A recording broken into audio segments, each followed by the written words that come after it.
पूरे पाकिस्तान में हंगामा मचा हुआ कि साहब के आईएनएस विक्रांत जो है वो सामने कराची दिख रहा है। तो हमने कहा था कि ये भाई आपकी जो सिलिकॉन वैली है, हमारे पास और कुछ नहीं है बचने के लिए, खतरा है। सुनना चाहता हूं रावलपिंडी से चीख की आवाज। अब हम यहाँ पे क्या लाल टोपी वाले बंदर ले जाके गजवाए हिंद लड़ेंगे? क्या हम लड़ भी सकते हैं? क्या हमारी इतनी कैपेबिलिटी है कि जी सारी चीजें एयरफोर्स, नेवी और पाकिस्तान की जो आर्मी है उनको हाई अलर्ट पे इसलिए रखा गया कि जी कुछ भी हो सकता है, और ये बात दोहराई गई है कि जी ये शैलो इंकर्जन्स करेंगे और स्मॉल बैंड में जो है हम पाकिस्तान को सजा दें। तो जो अरब सागर में आईएनएस विक्रांत गया है, उसके साथ में आईएनएस सूरत वगैरह, वो पूरा फ्लोटिला चलता है उनके साथ में। उसको देख के साहब पूरी तरह से वहाँ हंगामा मचा हुआ है।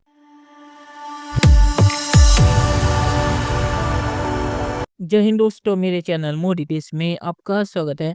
दोस्तों इस वीडियो को लाइक से मेरे चैनल को सब्सक्राइब करना मत भूलिएगा। तो दोस्तों आज पाक मीडिया रोना धोना करा कि भारत ने अपने एयरक्राफ्ट कैरियर को अरेबियन सी में भेज दिया है और कराची की तरफ आ रही है कराची को जलाने के लिए। तो इस डर से जो एयरक्राफ्ट कैरियर अरेबियन सी में था उसके ऊपर पाकिस्तानी आर्मी के बंदों ने डर के मारे फायरिंग कर दी, ये सोच के कि ये कराची को जलाने के लिए भारत ने आईएनएस विक्रांत को भेजा है।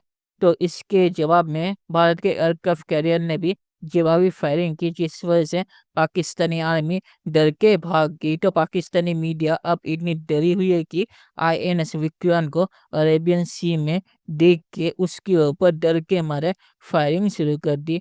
तो पाक मीडिया इसके रोना धोना करे कि अब भारत पाकिस्तान के अंदर हमला करेगा। दोस्तों ये वीडियो बहुत ही मजेदार है, तो ऐसा पूरा जरूर देखेगा। तो चलिए और इंतजार न करके वीडियो देखते हैं। पूरे पाकिस्तान में हंगामा मचा हुआ कि साहब के आईएनएस विक्रांत जो है वो अरेबियन सी में, अरब सागर में पहुंच गया है और पाकिस्तान सरवाइव ही नहीं कर सकता। 10 में जब उन्होंने बिल्डअप किया यहाँ पे, तो हमने कहा था कि ये भाई आपकी जो सिलिकॉन वैली है, हमारे पास और कुछ नहीं है बचने के लिए। Fog of war is there. खतरा है। सुनना चाहता हूं रावलपिंडी से चीख की आवाज। अब हम यहाँ पे क्या लाल टोपी वाले बंदर ले जाके गजवाए हिंद लड़ेंगे? क्या हम लड़ भी सकते हैं? क्या हमारी इतनी कैपेबिलिटी है कि जी सारी चीजें एयरफोर्स, नेवी और पाकिस्तान की जो आर्मी है उनको हाई अलर्ट पे इसलिए रखा गया कि जी कुछ भी हो सकता है, और ये बात दोहराई गई है आज। और उसके बाद आप कहेंगे कि हम गजवाए हिंद लड़ेंगे, गजवाए पिंड आप लड़ सकते हैं, तो फिर लाल टोपी वाले बंदर जो है वही जाके लड़ सकते हैं, या डीजीआईएसआई की ये लोग लड़ेंगे जाके गजवाए पिंड, गजवाए हिंद? क्या बातें करते हैं आप लोग यार। अब उसमें यह है कि इन्होंने इंडिपेंडेंट आईबीजीज बनाए, इंडिपेंडेंट बैटल ग्रुप्स बनाए कि जी ये शैलो इंकर्जन्स करेंगे और स्मॉल बैंड में जो है हम पाकिस्तान को सजा दें। तो जो अरब सागर में आईएनएस विक्रांत गया है, उसके साथ में आईएनएस सूरत वगैरह, वो पूरा फ्लोटिला चलता है उनके साथ में। उसको देख के साहब पूरी तरह से वहाँ हंगामा मचा हुआ है और ऐसा लग रहा है कि भाई भारत ने तो एक तरह से आक्रमण कर ही दिया। Let the Indian aircraft carrier park itself, both the aircraft carriers park themselves in the Arabian sea. सामने कराची दिख रहा है। इनको भी याद दिलाइए सर ऑपरेशन पाइथन की, जब इंडियन नेवी ने कराची जला दिया था पूरा। Karachi harbour was burned by the Indian navy in 1971। जब तक आप ये नहीं करेंगे सर, ये हमारे लोगों को मारते रहेंगे, हमारे बंदों को मारते रहेंगे। और गौर से सुनिएगा सब कुछ, क्योंकि इसके आपकी और हमारी ज़िंदगियों पर बहुत गहरे असरात होने जा रहे हैं।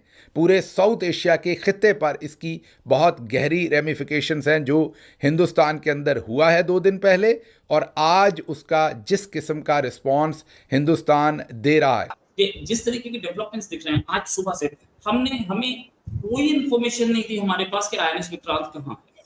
हमारे पास कोई नहीं थी। कल ही सबसे पहले इन्फॉर्मेशन आई कि कारवार नेवल बेस के सामने है, और अब इन्फॉर्मेशन आ रही है कि वो पाकिस्तान की ओर वो कहाँ पहुंचेगा। छुरी कांटे लेकर आओगे वहां से, है क्या तुम्हारे पास? विल पाकिस्तानी एयरफोर्स और Pakistani military defend Lashkar Taiba man when we hit them in Pakistan? जैसे ये इन्फॉर्मेशन आई है कि आईएनएस विक्रांत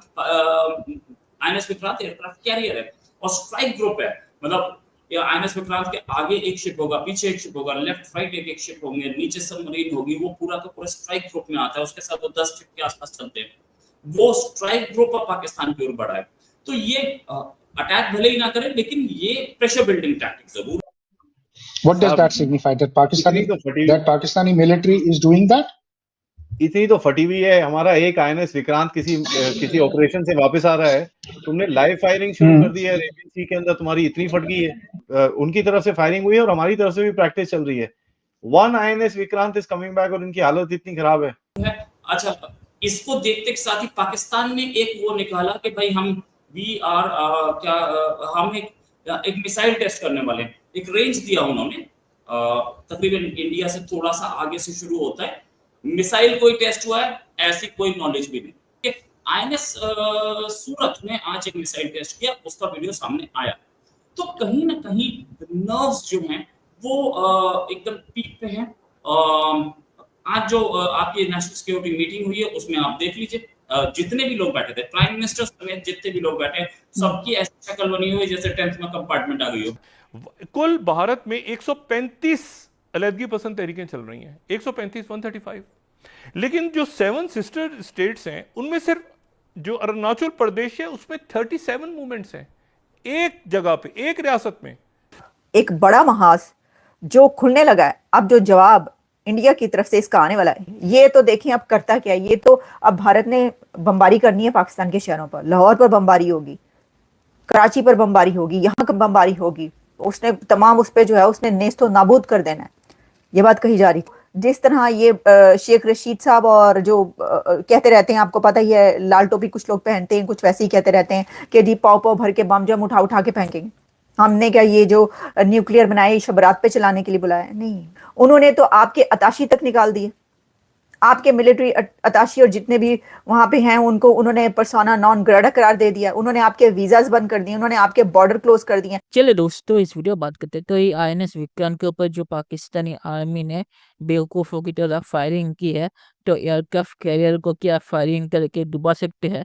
और वैसे भी ये एयरक्राफ्ट कैरियर अपने मिशन से वापस आ रहा था अरेबियन सी के थ्रू, तो ये ऐसा भी नहीं कराची की तरफ आ रहा। तो डर के मारे पाकिस्तानी आर्मी की इतनी फटी हुई है कि उसने भारत का एयरक्राफ्ट कैरियर देखा तो उसके ऊपर हमला करना शुरू कर दिया, डर के मारे कि ये कहीं कराची की तरफ ना घूम जाए। और वैसे भी अगर पाकिस्तान को ठिकाने लगाना है तो भारत को एयरक्राफ्ट कैरियर लगाने की या भेजने की कोई ज़रूरत है नहीं। पाकिस्तान 2-3 बमबोस वही काफ़ी है पाकिस्तान के लिए। पाकिस्तान का जो चीनी रडार है वो बमबोस को रोक नहीं सकते। और आखिर मैं सिर्फ यही कहूँगा कि जो कराची को अगर जलाना ही होता भारत को, तो बमबोस ही काफ़ी थे, या मिसाइल्स, एयरक्राफ्ट कैरियर उसके लिए बर्बाद करके कोई फ़ायदा है नहीं। क्योंकि अगर आपको पाकिस्तान के अंदर अगर हमला करना है कराची में, तो बमबोस मिसाइल ही काफ़ी है। वैसे मुझे नहीं लगता है कराची में हमला करना चाहिए, कराची में कुछ है नहीं। असल टारगेट रावलपिंडी है और पिंडी में जो GHQ है वो है। तो चलिए देखते हैं कि फ्यूचर में क्या होता है। दोस्तों, ये वीडियो देखने के लिए बहुत शुक्रिया और हमारे चैनल सब्सक्राइब करना मत भूलिएगा। Thank you very much.